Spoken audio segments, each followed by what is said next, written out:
Thank you. Thanks, Garrett. It's a mouthful. I appreciate everybody's time today, some coming from very far.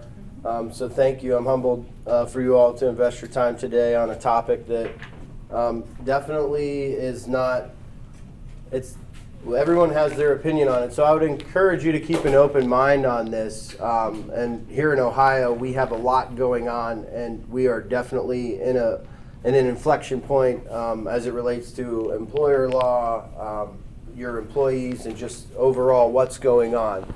So thanks for joining me. I would share that I'm an information geek on the plant as well as my profession. So stop me at any point if I'm talking in a way that you're like, whoa, wait a minute, I'm going to try and bring it down to third grade level on some of this stuff simply because there's a lot about a lot. And education, in my opinion, is the biggest gap that we're experiencing with the situation. So today I want to cover three main topics: the current legislative landscape, Ohio as well as federal. I want to cover,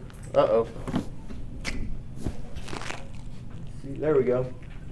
I want to cover the impact from a human resources perspective, as well as what's going on with your employees. What are they talking about? Where are they getting products from? Because it's happening, whether you believe it or not. And then protecting your workplace from a compliance perspective, but from a sustainability perspective. How do we go forward in this environment? What does that look like? Because it's here. So a couple of quick questions just to kind of understand and appreciate the introductions. What's the first word that comes to mind when you all think of compliance? Yeah. Not pleasant. Not pleasant. Yeah. If your company if your company culture were a person, how would you describe their personality? I'm going somewhere with this. So. And you can answer that internally too. You don't have to say that outwards. So I got a gauge for large employers, small employers. How many folks are self-funded? Okay. How many folks have had employees come up to you about cannabis or their prescriptions? Okay. Good information, just helps me kind of gauge the crowd. A little bit about myself beyond the bio. As Maid mentioned, 15 years in the industry, and I've worked with folks in the healthcare space, clients large and small, manufacturing, transportation, nonprofit, and now in hemp and cannabis as well. And I'm having a lot of conversations with employers on how to be prepared for what's coming as it relates to hemp and cannabis in your workplace or folks using it and building sustainable handbook policies. What makes me qualified to talk about this, aside from 15 years in the industry? I farm hemp. I'm one of 33 hemp farmers. My family has done this for the last 5 years. This is my field the first year. We're intimately connected to this plant beyond getting high, which most folks have the recognition of this. But customers that use my wife's products come to her for stress, sleep, anxiety, all kinds of different reasons. So we're not just hemp farmers. We have cows, bees, lots of laying hens right now. I'm addicted to chickens personally. That's like my favorite part of what we do. And growing up farming, I've learned from older farmers that you have to have an eclectic awareness of what's going on your farm. And you can't really teach this. You have to live it. You have to walk your grounds. You have to understand. You have to be looking for what's going wrong all the time, because the fence could be broken over here. The water could be not working. Anybody farming community? Any farmers? Okay, we can relate, right?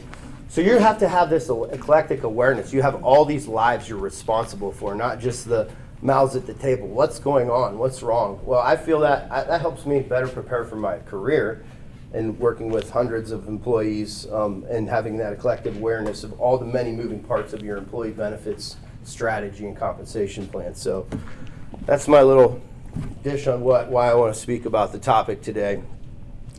This is my family. There's a half a dozen of us. It's Amy, Joey, Gia, Jaden, and Hunter. There's the kids on their own. My little savage. I love that picture. He's so ornery. Yeah, and about risk strategies, very blessed to be with the top 10 firm globally. I came here, I've served at regional bank-owned agencies and some larger firms. I was brought here to take over a book of business for a retiring consultant, but also I didn't want to leave where I was, aside from the fact that they have a cannabis vertical and I saw what's coming in Ohio and the rest of beyond. So we insure some of the largest cannabis companies, but we also have HR consulting practice and legal teams and experts that are designed and built to help in these situations where we're building the plane while we're flying it, right? So that was very attractive to me, and having risk strategies with these subject matter experts to the point where a few weeks ago I was at a conference sitting by a guy who did yacht insurance for segments in the 15 to 70 space as it relates to the footage. So, I mean, we can go very deep on any topic or subject matter, but we also have autonomy to just work with. We're not going to charge you hourly or fly there. I mean, I live outside of Yorksville, so I'm going to drive to you just like the rest of your consultants. The difference being is they give me autonomy and support to help get this information and education out there. So this will be on the Hemp and Health Insurance YouTube channel. After this, if anybody wants to share this, I think it's important because the education curve is the biggest piece. So we have, again, a very deep bench and lots of experts there. So let's talk about the landscape real quick. And hemp and cannabis were a very big deal to our country a long time ago. I just want to sort of set the stage and help you understand whether your leadership allows it or doesn't allow it, or where you're at culturally. It's really more about just unpacking the issue and knowing where to find the resources. I think Garrett, the bio, is generous in saying, you know, I love taking the engine apart. Fact is, I love working with SMEs and finding those folks and working with them. And I've gotten good at that. And I just want to share that there's over 150 cannabinoids in this plant.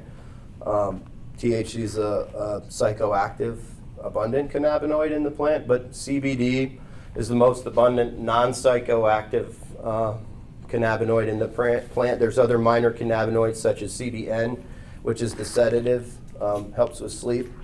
A lot of people use CBG for gut health. And we'll talk more about that as we go, but I just want to share too, do your own research. I'm not here to tell you what's going on and how this is, and this is the way it was. We all can agree that there's information throughout history that's shared, and sometimes it's biased. Sometimes I would just encourage you to, the internet's free, do your own research. I'll share this after this, cite some sources. But yeah, let's dive in real quick. So in 1938, Popular Mechanics magazine cited this as a cover, or part of their magazine. It said the next billion-dollar crop, and this was hemp. Okay, hemp outperforms plastic, petrochemicals, paper. It's been said that there's over 64,000 uses for it. Okay, the Marijuana Tax Act of 1937 placed heavy taxes and burdens on this plant, and it was unbeknownst to farmers, doctors, the American Medical Association. There's a lot of sleight of hand, if you will, and again, do your own research on how that went down. But it wasn't even making it illegal. They just placed such heavy burden on the tax side of it that the farmers couldn't figure out what to do and how to manage it going forward. Now I'm going to give away some books, and I have some quizzes or some questions that if anybody can guess any of these guys, or does anybody know any of these, they get a book. Anybody want to take a stab?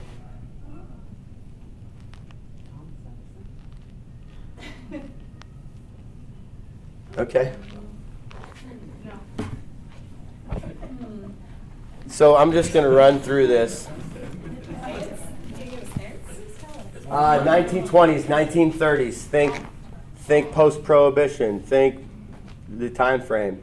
Think powerful, influential people, lots of products. Ford. Close. Okay, we got more books. We'll go on. Andrew Mellon. All right, Andrew Mellon served as the Secretary of Treasury. He was the largest banker in Pennsylvania. That's Mellon Bank. And then to the right of him is Harry Anslinger, who took over Federal Bureau of Narcotics.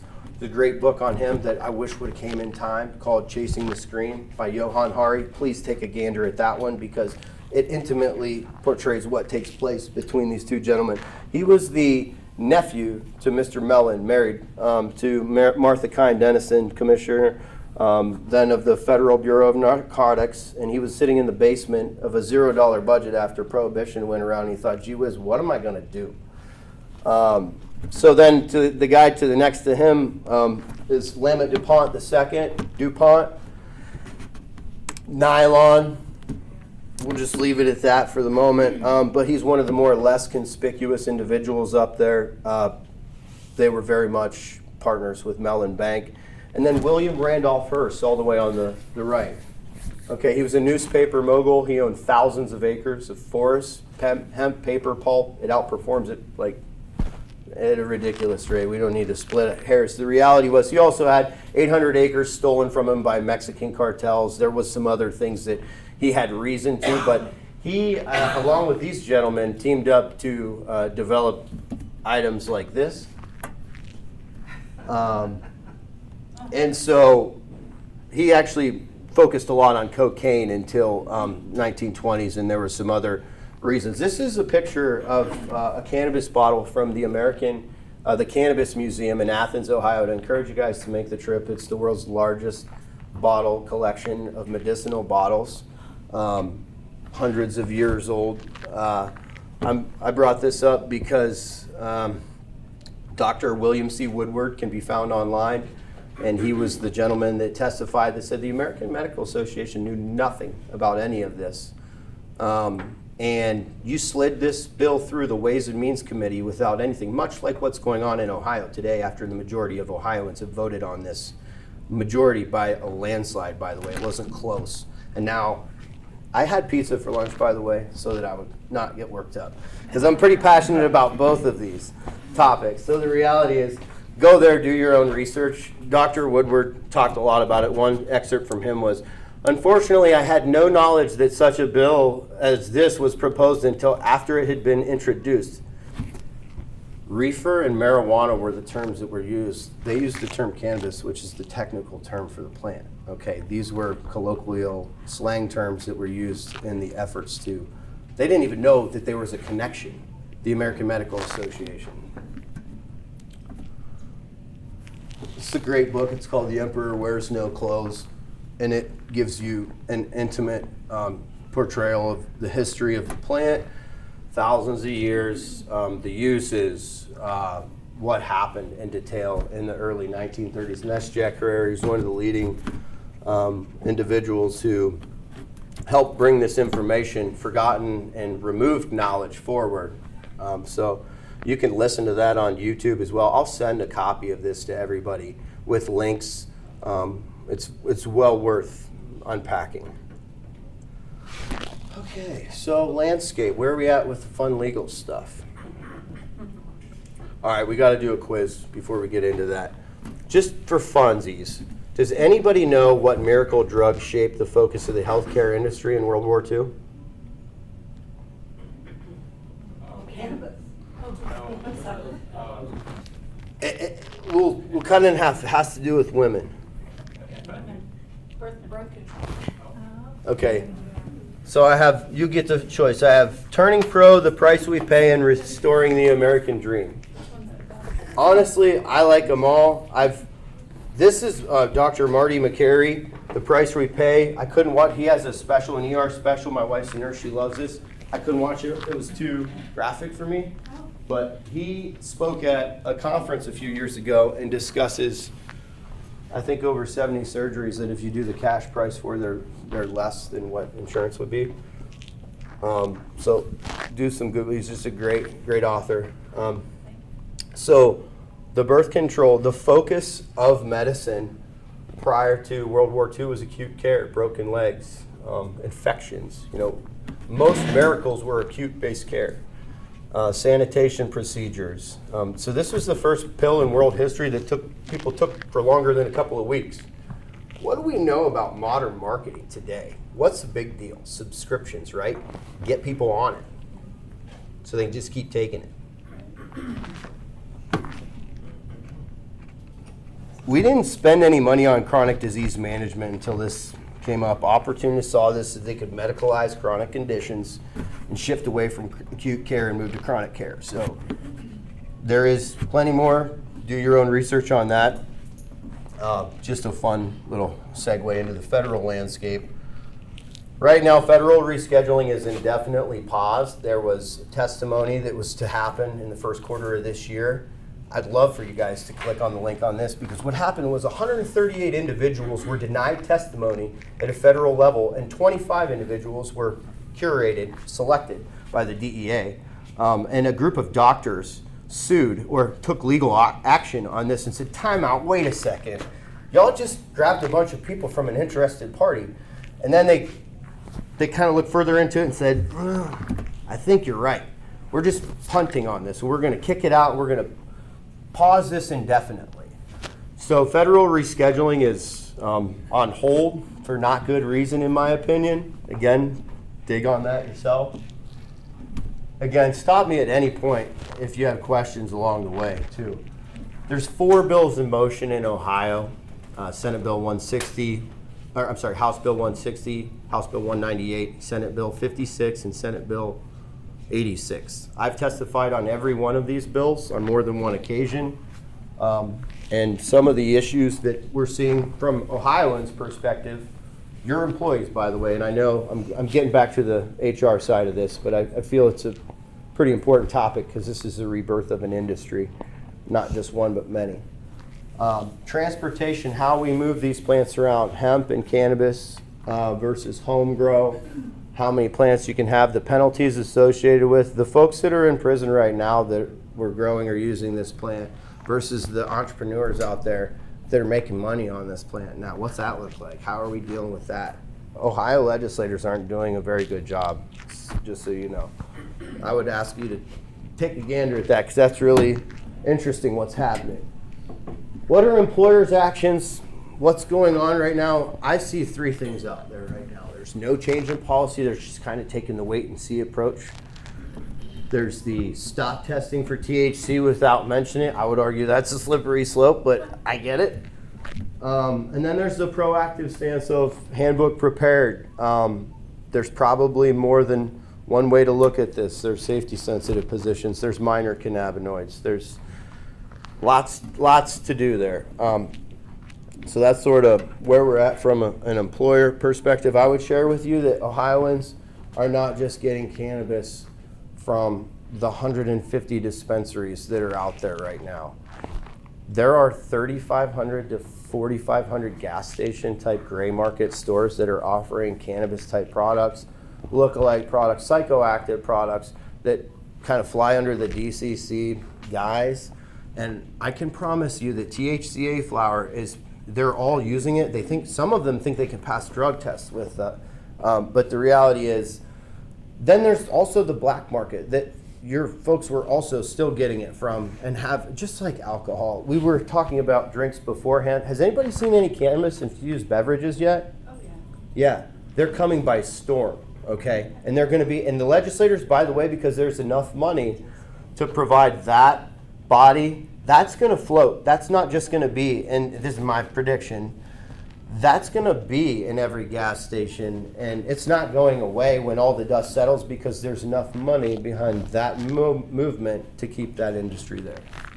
That's my 2 cents. That being said, let's jump into the HR impact. So there's a legal shift. Employer law is being tested, even though this is not federally accepted as a prescription. We saw a case in Florida, collective bargaining agreement, where a gentleman had a prescription and he was protected. And he was tested and he lost, I believe he was penalized or lost his job, took legal action and won. Okay, we're seeing this in Pennsylvania. We're seeing this, I'm guessing, in Ohio at a lower level. There's 5 years ago, folks would laugh if somebody said, you know, do we have the right to do this? And can we? And truthfully, you still hold the cards. But it's really more around how long do you hold the cards and how much do you want to pressure test that based on what's going on with litigation. So not really implying that you should go one way or another. I would say I would look at this closer with folks that you feel are qualified or that want to, not just wait, because it's going somewhere. Matter of fact, I would argue that law will be settled by July as it relates to Ohio. They punted on the federal farm bill. They're not doing anything with that for another 12 months. So odds are it's only going to be more prevalent as it relates to hemp-based products, beverages. It's coming in a bigger way. Oh, I'll get to more stats here shortly. So again, it's accepted as a prescription. It's not yet, but a lot of collective bargaining agreements and other places are looking at this differently. So recruiting. So let's shift gears a little bit. That was dark and ominous, right? The first 3 months, Ohio saw this year $300 million in adult use sales, and again, that's just the 150 odd sum. You can't even find those, by the way. As a cannabis user and a patient, there's only a few, right? How many gas stations are there to go get some booze? Well, that's how many hemp places there are for these folks that isn't in that $300 million number, okay? That's just the 3 months. Projected maturity of both of those markets are north of $4 billion. I mean, if you really unpack it, we're not including the black market. I just got back from a trip to Oregon. Both my siblings lived in Salem, Oregon. Literally, you guys, every block there's a dispensary. Like every block. You can't even walk anywhere without running into them, you know. That's right. And that's what's going to happen in Ohio. We have a chance to be a part of something. We're a bellwether state, in my opinion. We're slow. We have a lot of people that are trying to kind of throw their hand in the cookie jar with the way this should go. I would encourage you to connect with your legislators and ask them what's going on with the hemp farmers. Why is there 30, selfishly, there's 33 of us left. Why is that? And we're going to be okay, but the reality is a lot of those farmers that don't know how to market or don't know how to, they're not. And there was 150 of us when we started. There was 160,000 acres of hemp farmed in 2018 until some scientists and cooks behind the kitchen understood how to adulterate the crop and use acid to turn it into Delta 8, which you all have heard of. And there's 100 other tricks there that we could get into. But I would also share that 21%, I think the Bureau of Labor Statistics said 21.5% of Ohioans don't kid yourselves. That's just those that made mention of it. Again, there's now companies out there offering benefits surrounding cannabis. Not saying any, but that's where there's obviously, think about when 280E changes. There's no conventional financing for cannabis right now. That's going to change. There's going to be a whole lot more movement in this space. Okay, so this on the right is the endocannabinoid system. I think we've known about it for about 30 years now. It's the body's largest regulatory system. You have cannabinoids in your mother's breast milk. You have phytocannabinoids in guava, cacao, as well as cannabis. So I would encourage you, how am I doing on time, Jen? Okay, I know I ran through it last year. Okay. So there's a lot to be said about some other avenues. Let's talk about wellness and cost reduction. No, I'm not implying you to go tell folks to stop taking their prescriptions. But I'm sharing with you that folks have came to my wife and said, I no longer have to take Ativan or gabapentin because of what you're doing. And I appreciate it. And so I would say, hey, how do we do lunch and learns, or what information's out there that we can educate employees around minor cannabinoids and the stuff that doesn't get you high, and just providing information on where to get your cannabis if you're going to use it, if you're in a non-safety sensitive position and you're in the back room counting money and you're not driving a forklift, and we decide, hey, as a group, we could probably subset that class. But maybe we ought to share with her where she should get it, because the vape shop down the road that's not where she ought to get it. She ought to get it from the farmer. But if we have licensed places, That's the next best place, in my opinion, to start, because there's a lot of regulation. So don't look at this as an entirely bad thing. I think there's a lot of information to come from the education side, but Oregon's very well versed on the CBD side versus just getting high from it. There's a lot of other benefits. Yes, Jen? Where do you find good information about the non-high cannabis information? You know, like what you're looking for? There's two doctors, and I'm going to butcher their names, Dr. Raphael Mechelen, and I'll send these to, and Dr. Ethan Russo, are two gentlemen that are my virtual mentors over the years and have published lots of information on it. I would say that there's podcasts out there that you can get windshield time. There's a CBD Bible, it's called. But yes, there is. We're in the information age. It's really about like, how do you ask the question, or where do you go to get it, right? So, Good information. yeah, great call out. And I will, on top, there's a lot of good links in this to start. Probably give y'all enough. That Emperor Wears New Clothes, there's a lady that reads it on YouTube. I'm in my car a lot, so I didn't actually get to read it. Beautiful. I got the first 5 chapters of it. I've listened to it so many times just because the information, and you can go fact check it later too, like via Wikipedia or wherever else. So I would say, yeah. Does that help? Does anybody know what a large-scale, double-blind, placebo, randomized controlled trial is? Official test, right? Is it expensive? You sure? Okay. Who has the money to do this kind of test? Big Pharma. Insurance companies. Okay. Who said Big Pharma first? I got a lot of books over here. I think. Okay. All right. I have some more quiz type questions, but I just want to make sure I get rid of these. So that's a great book. The YouTube version of that is like 3 hours, and he self-authors. It's a great book. So yeah, conventional financing prevents cannabis folks from getting into this space or doing the studies that are largely and broadly accepted by conventional medicine. We could get into a rabbit hole of information about the Flexner report. Does anybody know who that is? Who was he connected to? Who was the oil and gas tycoon in the early 1900s? Somebody said his name. So Rockefeller, pass that to Gary, please.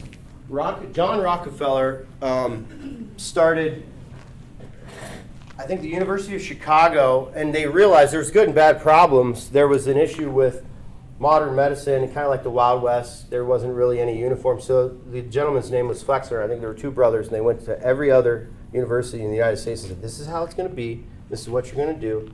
And that was the advent of synthesized oil-based medicines.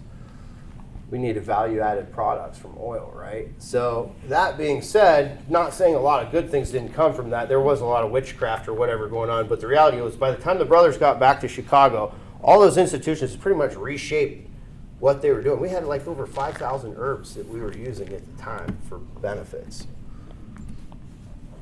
Let's talk about protecting your workplace. Make sure I didn't miss anything there. So we talked about where to buy and hosting lunch and learns. Have folks come in, have questions, do virtuals. Talk to people not just that are in our space, but who are in the cannabis space. Like the processors, the cultivators, they're willing to have conversations. They understand the education is key. Breathalyzers and saliva tests are coming. I would argue we don't have the funding right now. And by that I mean recency. Gone are the days where we care, and this is Diane McDowell's line. She's awesome. She's amazing. Gone are the days where we care what you did 28 days ago. We care what you did this morning, all right? And we need technology that's going to help us with that, because opioids are a similar situation, right? So companies like Hound Labs and Buzzkill are getting very close, but I think she said maybe it's like $100 million we need in an effort to bring something like that to market where you can tell within 3 hours. So again, these are some different areas to think through. Have the difficult conversations. We like to say run towards your problems. This is one that nobody wants to talk about. There's a few folks in your leadership team too that are just 100% don't want to hear anything about it, but like it's like a dinosaur staring at the sun. We got to make this change, right? It's coming. Recency testing. Okay, here's 2 quizzes. Does anyone know what the bliss molecule is? Yes, it's a technical science term that I wouldn't have known unless I Googled it. So anandamide is the bliss molecule, and it's produced in the human body, and it binds the cannabis receptors in the brain, and it promotes a sense of well-being and happiness. And you don't have to get high to do that. What cannabis is best known for sleep? I said this one earlier. What cannabinoid? You get to pick where this one goes because you've already won a book. Do you have you can pass it down. This is a great book. All right. I have a lot of friends. So that's a book by David Chase, CEO's Guide to Restoring the American Dream. He says a lot of the things people don't say publicly in that one. So it's a great book. Joe, Yes. how would you know if you, let's say you purchase one of those drinks with, has THC or whatever it has in it, how do you know what Cannabinoids are in it. cannabinoid is in it? That's the challenge with the hemp industry right now.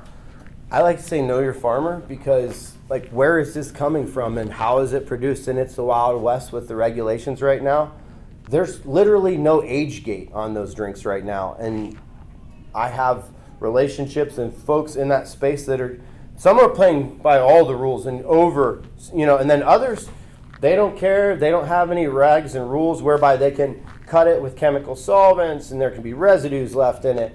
So who's it manufactured by? Where's it coming from? I mean, there's some in-state producers of there's actually some really good products out there. But the ambiguity of that, yeah. And if some make you tired or some. So, sorry, to answer your question on this is a personal journey with cannabis or hemp that everybody's body is different and everybody's endocannabinoid system is different. I also want to make you all aware that hemp was something that we all got through the food chain. It was fed to cows and pigs as a protein. It's a complete protein, by the way. Discussing that with Ryan before this, it's one of the only vegetables that's a complete protein. It's kind of a miracle all the way around. So, point being is we don't get that anymore through our livestock. Animals are deprived of this. They have endocannabinoid systems. So all my animals before storms, my big dogs, they get a dose of CBD and they can relax. They don't have that freak out because it takes the stress away. It doesn't get them high. I don't know if that helps you. I would look for those other minor cannabinoids, and this is neither here nor there, but like Ohio law is so messed up that the THC has to come from Ohio cannabis. But the CBD or the CBN, when you go to those dispensaries and you get a gummy or whatever, and it's like, 10 milligrams of THC and 5 milligrams of CBD, that CBD is not coming from Ohio farms. It's coming from out of state right now. Like Ohio farmers can't even sell into the dispensary to make those. Yeah, I know. Get me all wound up. That's why I had the pizza.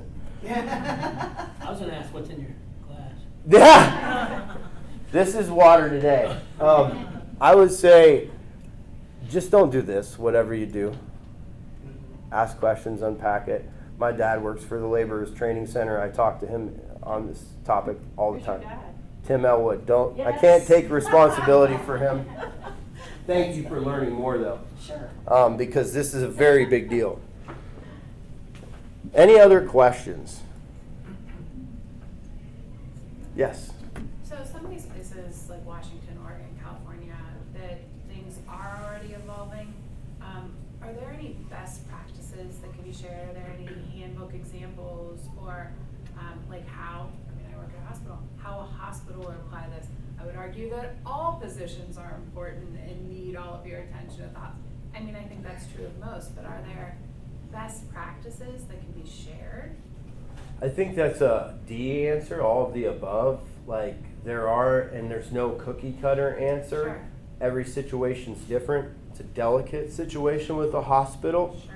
I think there's some structural conflicts of interest that we need to kind of work through as a society, right? Right.